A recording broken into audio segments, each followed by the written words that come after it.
t'es arrivé à construire une ville du futur. Tu dis, waouh, c'est too much. J'étais un punky. Et après 20 ans, tu peux pas dire nos futurs, donc tu deviens transformé nouveau punky, un nouveau punk. Et d'un seul coup, après 20 ans, no punk, hop, shtack. Et ici, tu es le futur. Et là, tu te retrouves, tu te dis bloody hell, parce que tu te retrouves à tes propres limites. Et c'est là que l'idéologie s'effondre. C'est quand tu t'aperçois que tiens, tu te retrouves dans un désert, il n'y a rien. Tu as beau penser ce que tu veux, droite ou de gauche, n'importe quoi. Premier staff, il n'y a pas d'eau, il faut creuser un puits. Clac, et petit à petit, tu commences comme ça. Voilà comme c'était. Vous savez, quand on a vécu en Europe et qu'on trouve que tout est mâché, tout est préparé, et quand on a envie de faire autre chose, le besoin de créer quelque chose de ses mains, c'est comme si l'homme allait sur la planète Mars et recréait une planète, un monde.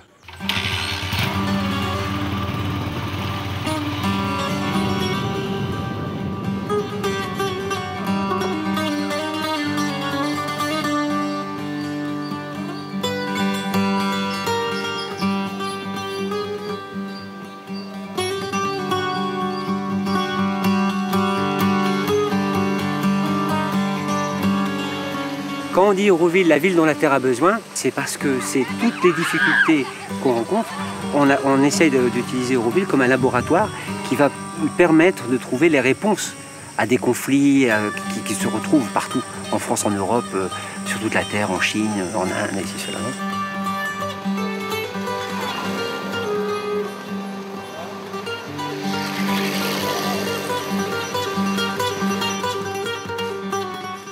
Il faut trouver autre chose. Il y a autre chose, il y a un autre chemin. L'homme doit vivre d'une autre manière.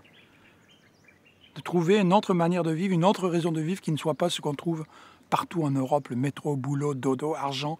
Qu'a dit de l'argent, qu'a dit de l'argent, qu'a dit de l'argent.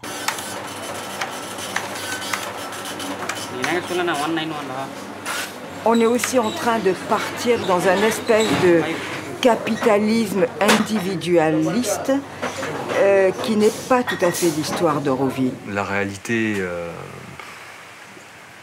c'est pas pire, il se passe rien d'autre chose de pire qu'ailleurs, quoi. C'est comme partout, je dirais. Mais le problème, c'est ça, c'est que c'est comme partout. La finalité, c'est de trouver une nouvelle forme de société dans laquelle l'être humain aura une raison de vivre dans un environnement, dans un milieu où il se retrouvera justement en famille. Sans toutes les envies des sociétés que l'on a. Ici, on a plus de 40 pays qui sont représentés. Pourquoi il y aurait des guerres entre les pays? Si toute l'humanité était toute mélangée partout. On vous allez dire c'est utopiste. Oui, c'est utopiste. Bien entendu. Mais l'humanité est une utopie.